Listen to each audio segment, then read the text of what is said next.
Weewaawo nkwebaza kubanga ogenda maaso n'okwekumira ku Record TV tukyagenda maaso n'okupanga tukutuusaako ebintu bingi. Eno ye People's Agenda buli lwakuna ssaawa 4 ez'obudde obw'ekiro okutuuka ssaawa 5 era ez'obudde obw'ekiro ate nga nkugamba nti ebeerawo buli sabbiiti. So tukwebaza okubanga okyatambula naffe.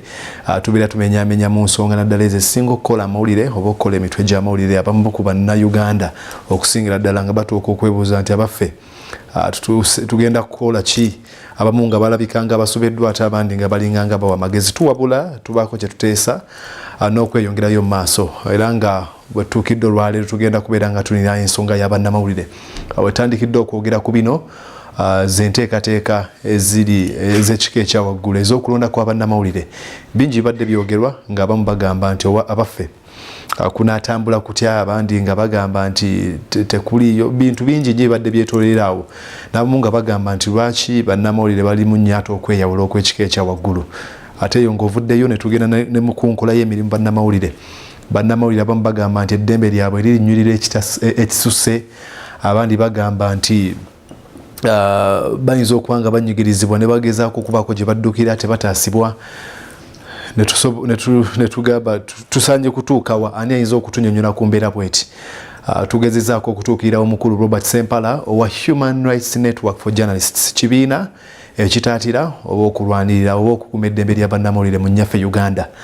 Robert Ssempala omukwanaganya era ssenkulu waakyo agenda kubeera atumenyamenyera ku biki ebyetoolera ku nsonga z'abannamawulire ddala mu nnyaffe Uganda. Ebibuuzo biyinza okuba ebingi betuyinza okubuuza audience oba mu abalabi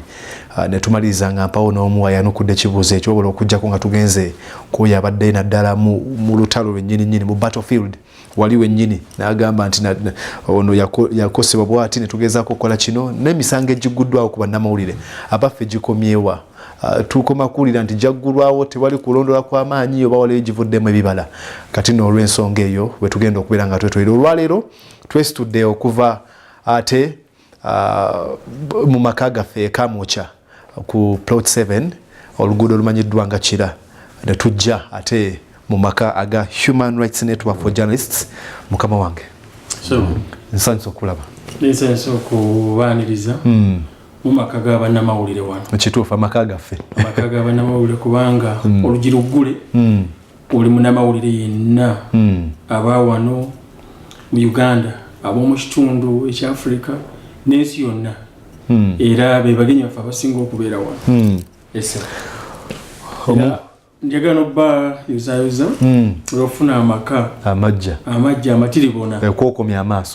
amaaso ate nga kuffe gatuli kinnya na mpindi kituufu tegeeza nti tweyongedde okufuna eddoboozi ery'omwanguka nga litulinaanye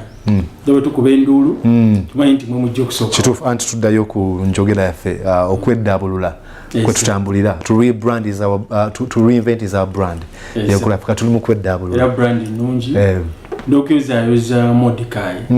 wemusiyaayi sebo kulanga afune ekkula eryo kituufu ery'okuwanika engule ennungi ennene omwebale kusaba muyogeyoge amiina kitegeeza omulimu gye gulaga mu maaso tulengerayo olabanga Record TV eri mu investment ennungi bwetyo Mordecai omu ku bakozi bayo nga awanise engule n'abalala tuyongera okulaba nti obuufu wetulinnye mu bulungi. Amiina. Omulabi ayinza okuba nga yakatuuka kati ku TV ayinza okwebuuza HRNJ kyeki? HRNJ kye kitongole ky'abannamawulire eky'obwammemba ekiwanira eddembe ly'abamawulire n'odditaatira mu ngeri ezitali zimu era nga kyagunjibwawo ebbanga ddene mu mwaka gwa 2005 nekiwandiisibwa amateeka ga Uganda ga gavumenti mu 2006 okuva olwo kize kikola emirimu naye nga kigikola mu ngeri ya kaligweramu eyo paka okutuuka nga 2011 Desemba oba gwe tuyita Ntenvu ne tuteeka wamu ttiimu ennene 2012 ntandika okukolera omulimu ogukolera ddala kuva ku makya paka lwaggulo kutambula mu ggwanga lyonna n'okukola ebintu bingi so okuva olwo paka gye buli kati tuzze tukwata misango mingi egizingira bannamawulire. Ekibiina kino kirina bammemba nga 7 ab'enjawulo abeetoolodde ebitundu eby'enjawulo mu ggwanga nga kirina n'obukulembeze obulambulukufu obulungi kirina emitendera 3 egy'obukulembeze ng'ogumu ku gyo gwe guno wano we tuli ku secretariat oba ekitebe ky'abakugu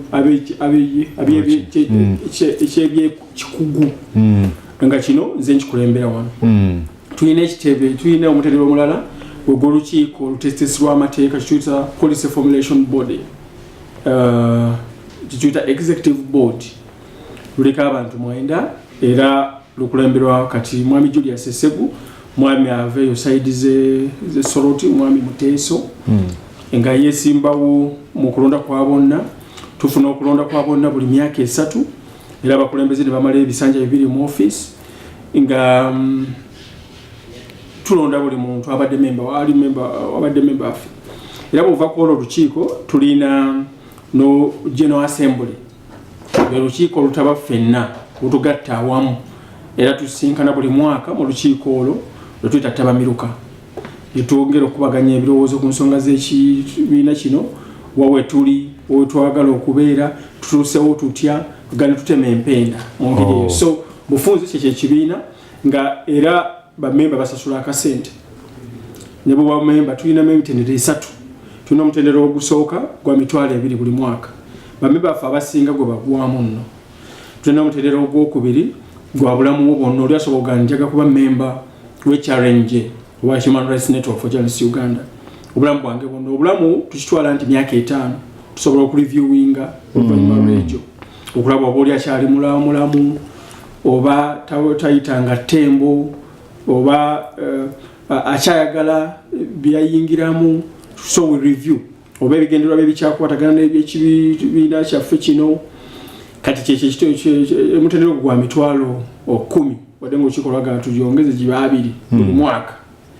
Kati no mebbanga eryo emyaka 5 oba life tugikategorizinga nga life, oba tulina n'ekitongole n'ekibiina n'omutendera omulala tuguyita associate membership. Omutendera ogwo gutwala oba guzingiramu abawagizi baffe naye nga si bannamawulire, tebakola mulimu gw'amawulire, balimi, bavubi, balunzi, basuubuzi, naye nga mulamu bwawe bawulira bandyagadde okutuwagira. Kati basasula emitwalo 2 buli mwaka okuba bammemba baffe ne basobola okuba abatuwa obuyambi oba ensimbi nga bayita mu bwa mmemba. Era ekkowe eryo lyanjawulo nti lirimu abantu abasinga balina sente nnyingiko okukira ku bannamawulire. So olwokuba balina amaanyi mangi ag'ensimbi n'ebintu bwe bityo, bw'oba mmemba tetolonda era tolondebwa. Kuganga tukikola okukuumira ekitongole kyaffe ku mulamwa. Oyinza okufuna omusajja nga muvubi najja n'emitwalo gya 2 na sasanya enjiri y'obuvubi na kyusa emitima gy'abammemba bangi okukananga ekitongole kyogera ku byabuvubi oba bulunzi oba busuubuzi. Kati okikuumira ku mulamwa ogw'ebyabamawulire tugamba bali basobola okujja ne batuwa amagezi era bwe tubayita mu lukuŋŋaana olwatabamuka bajja, naye nga tetusobola nakuwanika mukono nti nnonze gundi oba nze mu nnondi. Kuba kati oyinza okweka omusajja ganga kirumira oba Brian White naganze njagala bwa mmemba watuuka ye nagana nesimba okutino tuziba omuvuganya n'omuwangula omuntu wenna nga oli munnamawulire. So tukikola mu ngeri eyo era ekitongole kino tekyetaamu byabufuzi ebyawulayawula, tubigoberera kuba bamemba baffe balonzi abamu bamanyi n'okuweereza mu mitendera eyo gye basibuka ewaabwe. Naye ffe nga ffe tetulina nti kala ya bbulu oba myufu oba ya red tutunda oba yellow, tutunda ensonga tuzigoberera nga twetabye mu butereevu. Njaga tudde wali mu mwaka 2012 wogamba nti wemusinziira ne mugamba nti kati ate ekintu okukyongerayo enjogera y'abavubuka bagamba ne mukiwanika. Kati 2012 tuyinza okuddayo kawo mabega biki bye mwakwatako ebiraga nti emwataatira eddembe ly'abannamawulire? Tulitaatira okuvira ddawe twawandiisibwa, naye okwawukanako ku 2012 eyi gye twava ewasooka nga tetulina nnyo ofiisi eri awo yankalakkalira, tetulina abakozi ba kikugu bali awo bankalakkalira, nga tetulina balooya bali awo bankalakkalira, kuganga tufunayo okusinziira ku olunaku olufaananye okusinziira ku mbeera ntufuna munnamateeka nga bawukubiddewo Mordecai nti wali ku railway tuddukewo nga tukusaasira nga tulaga obutali bumativu bwaffaawo nga tuddayo ng'obusungu butuuka nga buli omuntu gaakale mwebala nga tuddayo buli omu gyakolera wadde nga n'ekyo kyali tukikola mu ngeri ekyo naye kyayingana amakulu mangi twake twali tufunye eddoboozi ery'omwanguka eryogera ku nsonga eyo yokka luli waliwo ebiina by'eddembe ery'obuntu bingi mu Uganda naye tewaaliwo kyankalakalira ekigaa nti kati ffe tusimbye ku mawulire era ng'ensonga ezitunyiga ezitukusuza tukunadde nga lumonde mu kikata nga zewe ziri naye nga ziyita bbali awo bateekamu katono oluusi ne batoogera bulungi neki kati tugamba nti waliwo omuwaatwa gwetaaga okuzibibwa era omuwaatwa ogwo mu ngeri okuziba ne tujja tukola emirimu bwe tutyo ne muganda nga mwami Ssebaggala w'okulira nga tujja ne tukola ebintu tutuula mu nkuŋŋaana nga naye tufuna ekifo we tutuula tewaliwo wadde kasente njukira nnyo nga tutuula ku Speak Hotel awo mu nkuŋŋaana zaffe ez'okuteekateeka n'otuteesa ku nsonga naye nga tutuula awo nga tetulinamu yadde akasente era nga bajja ne bagamba sebo tubaweerezeeyo nga tugamba tuli bulungi nga kuliko bamemba baffe 2-3 abawala abalinamu kasente nga yagulayo ka chips kasoda kugamba ne tulyako awo naffe nga kwetwebuzaabuliza so tetwatandika yadde n'ekikumi tetulina laptop tetulina desk tetulina meeza tetulina kintu kyonna naye mu 2012 awo twatandisa okuvumbavumbamu naye tugamba nti okukola omulimu guno mu ngeri enyinyikivu obulungi twetaaga abantu abakola omulimu guno nga bagukola okuva ku makya paka olw'eggulu kwegamba babe nga basobola okuteekateeka okupulaninga oteekesa mu nkola n'okugoberera ebyo bye batandiseeko paka we tubituusa emitala ne tutandika ne tufuna abakozi era nga abakozi abasasula omusaala ne tufuna balooya ab'enkalakkalira abatuula ku kitebe era weebali nakakati abatuulawo ne tufuna abakugu mu by'ensimbi kubanga twetekera nti tujja kuba tufuna ensimbi n'ozisaasaanya twetaaga omuntu asobola okukola ripooti ey'ekikugu ku by'ensimbi netegerekeka mu nsi yonna ripooti eno bw'ayogera kino ategeeza kino olulimi kagolusente siffe kuteebereza noga I spent I received n'okola noga toto kino oga akwata ekyo kiba tekimala so ne tufuna n'abantu abamanyi okukola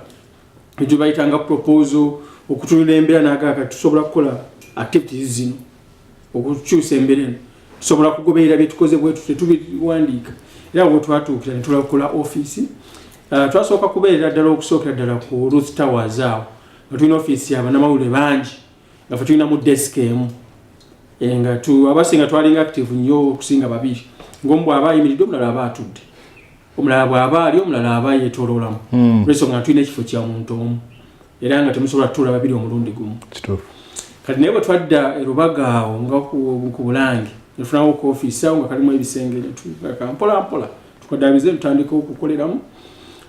ne batubba mirundi awo ne bagezaako nnyo okutubba mingi naye ogwasinga okutugoberawo ddala gwa 2013 bwe bamenya ne batwala ebintu byaffe bingi ani ababba tetumanyi bakatubba emirundi ng'esatu tetuzuulanga atubba naye twagaa nti omukkiriza omusota tekulumira mu kituli emirundi ebiri omusiru sinzira ku byawandiika naffe netutereganya paka ate Rubaga netuva Mmengo netudda e Rubaga nawo netubeerawo ne batubba ebiri ekinyana mpindi bategeera nti azze wali era netwogera netukwata obutambi obwabatubbye ki netwafuna kiddibwamu tugaa nti emirundi keziweze ebiri ogwokusatu oba musiru era netudduka yogayoga paka wano maka gaffe Bukoto we tuli okuddukanya emirimu egyo era okuva twatandika kiwabuuziza mukoze biki tukutte ku misango egisoba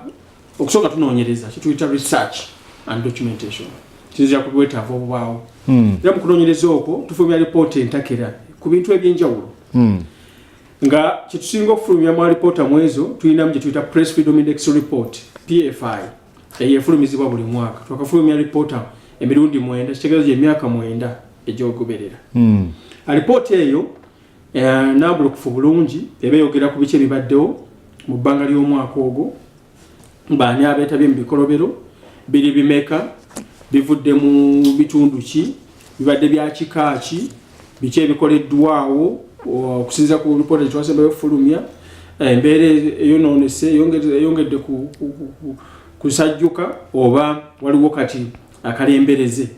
mu ngeri eyo bwete lipoota bwezifuluma ezo era bwetuva kweyo program gyetukola ya research gyetumanyi nti report eyo nkulu nnyo kuba mu Uganda yokka yeriwo eyogera ku ddembe ly'abamawulire era bonna ab'eddembe ly'obuntu bannamateeka abateesi b'amateeka mu lukiiko olufuzi olw'eggwanga olwa parliament executive security development partners bonna bakozesa report eyo okumanya Uganda bwetambudde. Report eyo bwe tugivaako tulina program endala ya legal aid and support. Legal aid and support eyo tuyitamu okudduukira bannamawulire abagudde ku bibambo era abakola emirimu gyabwe. Gamba bakukubya emiggo, bakuwambyeko ebintu byo, bakutiisatiisiza okugulako emisango olw'omulimu gwo, babagaddewo, bakoze amateeka amabi agatunyigiriza, byonna bisoomooza, challenging them. Tuyita mu kitongole kyaffe ekya legal aid and support department ekikolebwa mu Kyala Diana Nandutu naye munnamateeka. Era tulina balooya basatu abali stationed bonga batukeera wano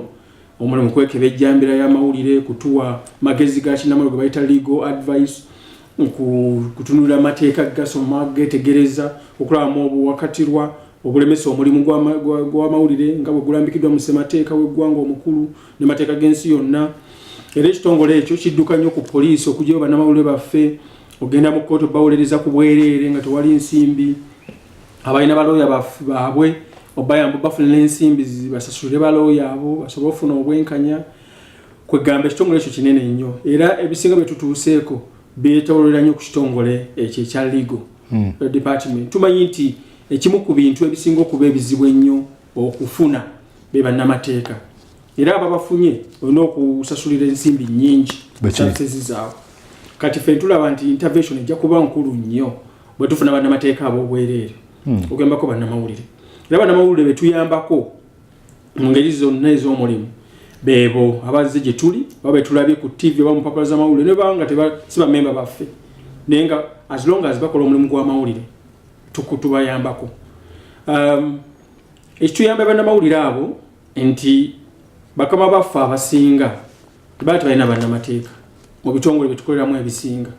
be balina baba bayambako kulanga babatawuluzaako abakozi singa bafuukira olukokobe bwekiri siga nti bagenze mu kutukoleza munnamawulire mukozi naye kugamba nti siri mu mativu ne bakama bange nina okwemulugunya abaganda amateeka yingirawo modoka yeyo mukkakkanyi oba si ekyo tumutwale mu kkooti atudduseeko oba si ekyo tumugobi wadde tetulina bwe tumusasulira kuga ebintu bwe bityo naye nga wono ga nti media journalist rights nga kizibu kati kyetukole ekyo. Then wabwe ekirala kyetukola era kitusinza okuyambako bannamawulire kwe kulaba nga tubabangula osisula omutindo gwabwe ogw'obumanyi ku mulimu guno professionalization of the media. Omanyi luli emabegako nga buli omu asanze asobola okuyingira n'okufuluma. Kati bwe tulaba nga waliwo omuwaatwa munene mu bukugu ne tucraftinga programs ez'enjawulo emu eri ku media ethics and professionalism ennono y'omulimu gw'amawulire n'obukugu bwagwo era tugitambuza emyaka kati giwerako bitundu by'eggwanga ebyenjawulo eri bannamawulire ab'enjawulo era ne tufuna obukugu obugattako ku tafaali okw'enjawulo abamawulire bamala okubatendeka mu matendeko gye bava ku universities oba ku media institutions ez'enjawulo bajja nga bali fresh n'amaanyi mangi ne bagenda otutuuka eno oluusi ebintu byawukanamu okusinga byosomye ku lubaawo wali nebyosanze mu field kati tuziba gaapu eyo okulanga byosoma mu class n'ebiri mu field tubigattagatta tufunamu embeera eya bulijjo esoboka ne tufuna obukugu awo wennyini nnyini era n'ekirala kisinga okwesibako mu bukugu bw'abannamawulire safety and security obwekuumi bwabwe buli butya mu field basobola batya okukuuma information yaabwe ngeri intact basobola batya okukuuma sources zaabwe nga ziri intact kugaba abantu abawa amawulire n'otobateeka mu buzibu osobola otya okuteebereza nti embeera gye ndimu ya bulabe nkole kino neebeere bwe nti biki byolina okuteeka mu bwongo obwo ng'ofuluma okugenda okukola amawulire ng'amawulire biki byoyinza okutunuulira ennyo nti mbeera wano naye embeera eno wembeera ebeera etya nga tekosa bukuumi bwange biki byenkola ebiviirako obuzibu nga sibigenderedde safety and security program eyo era twakiteeka kati ne musologic plan yaffe okuba tugitambuza waliwo ne program nekyetusomesa ekira ge mateeka agazimbirwako omulimu gw'amawulire kuba bangi bali mulimu guno ne bakola n'emisango tebategedde era okulaba mugamba nti tukuyise ku CID wazizza omusonga ganze nawandise buwandiisi amala tuuka ina ategeera nti nawandise bwentisa bulijjo omusango ate amateeka agamu gayisibwa ne tutagasoma bulungi si ffeffe kaba mawulire naye abantu bangi ate nga teeka ligamba nti obutamanya tekikugisaako musango kati tukwata amateeka gonna era twakolamu analysis oba geekennenya tugakuteeka mu kitabo mateeka 18 naye kati tukyusizaamu tutaleeteko n'amateeka amapya ge baakaleeta tugekennenya ntukuwa obulabo obugalimu obulungi obugalimu emikisa egigalimu kusomozebwa okulimu biki birina okukyusibwa mu mateeka ago netusobesa abaana ab'enjawulo ba editor ba reporters bategeere nti bwemba nakola omulimu guno obutakufunamu buzibu nina kutambulira mu buufu buno bwe lwenva mu buufu n'enkyama bwe nti mba neetololera ku kubuzibwa misango era oli bwannemerako anvunaana kuba n'amateeka bannamawulire tebali waggulu w'amateeka so ezo areas tusinze okusimbako essira kati okujja wabona essira kyetuleeta ekipya ekya amawulire agakulaakulanya development journalism tuba tutya abamawulire ab'omugaso eri abantu eri ebitundu bwe tuba tuyita bakulembeze omanyi bannamawulire bakulembeze yes bakulembeze kati waliwo oyinza otunula amawulire n'ogasoma paka cover to cover banolaba amawulire ku TV naye nga gwe ng'omuntu atudde bw'ati n'osoma amawulire oba n'ogalaba oba n'ogawuliza ku radio ng'oggwamu amaanyi toga Uganda oba eggwawo enki bamuse bamukubye amasasi nga olina kuggwamu essuubi nga talina na reason lwaki alina okuba nga awangaala nga laaja alaga kazigizigi bakiri naye ng'ekyo nakijja mu mawulire ko baga amawulire gashaping agenda we set the agenda wenaga nti banenze enfudde era bw'afuna omukisa na pirimpya osala boda tadda mu Uganda bayinza okuba kikolera kweri ennono sinna nnono emu ku misingi egizimba amawulire naddala ku bayizi abasoma ku university babagamba nti embwa okuluma omuntu tekikola mawulire wabula omuntu okuluma embwa aguge mawulire nabo kati bayinza okuba kye bazimbirako ekiri nti kituufu era ennono yo tesobola kukyuka naye olina n'okukiteekamu mu buntu kati tuva tugivayo kugamba abamawulire nti obaze okulaba ekyembwa okulumwa omuntu n'agiruma okigulire ddene naye omuntu oyo omuwootya essuubi nti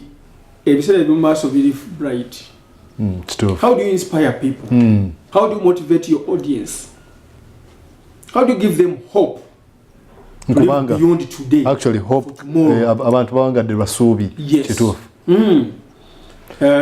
Njagala tugiddeko emabega mu kye muyita legal aid and support. Bannamawulire bangi confiscation ebintu biwambiddwa cameras ng'ezo ne bajja ne bamukuba natabako na ngeri yonna gyayambibwamu ebiseera ebyemabega nebaza okuba nti muvudde nnyo nkulaba nnyo mu mbeera nnyingi ng'otambudde wawa naye waliwo ayagala okumanya nti singa bampambako essimu yange nga gye nkozesa okurekodinga kuyinza okubeera okwekalakaasa nga gye ngenda okukozesa fuute gye ngenda okukozesa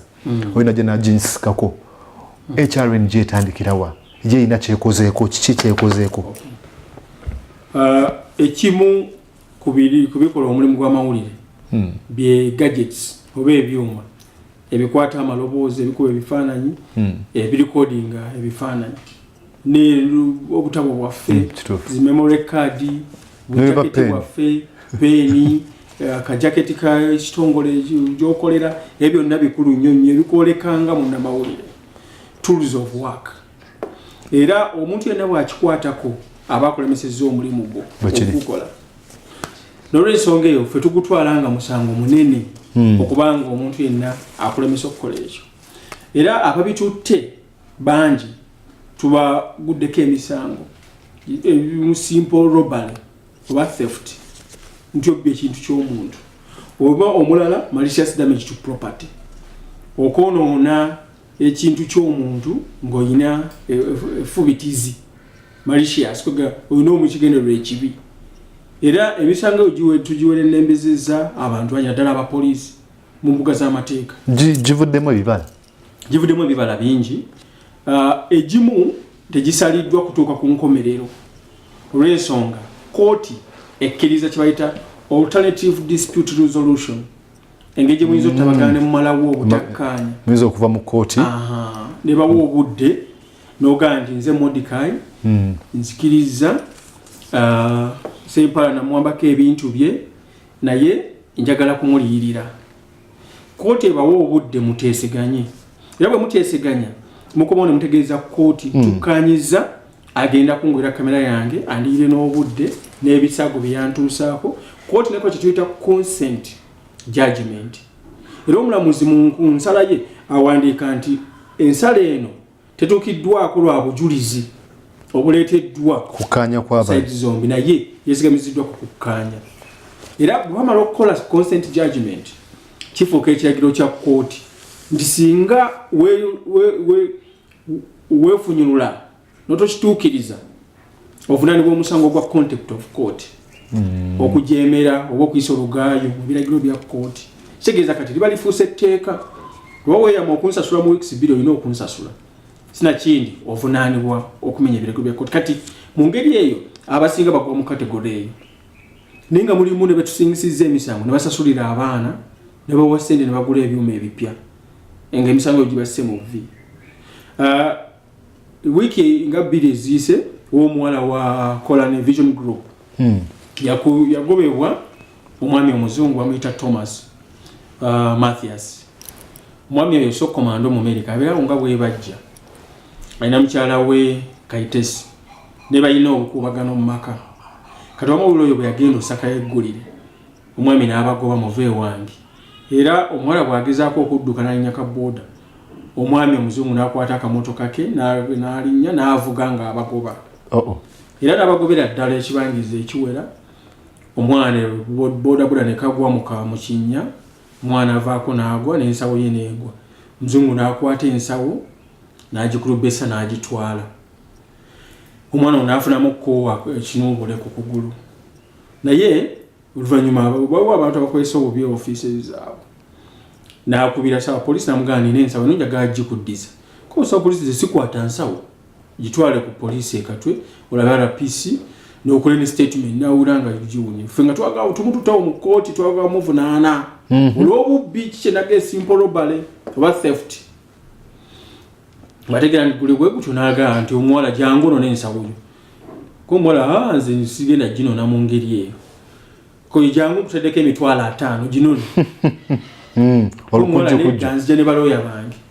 Balooya be yatwala be baffe. Ne tugenda ewa looya we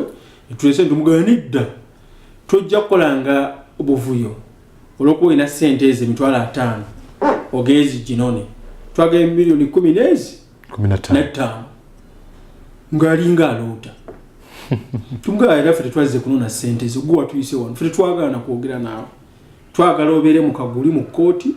naffe tubeere sayidi eyo tukulumirize wewozeeko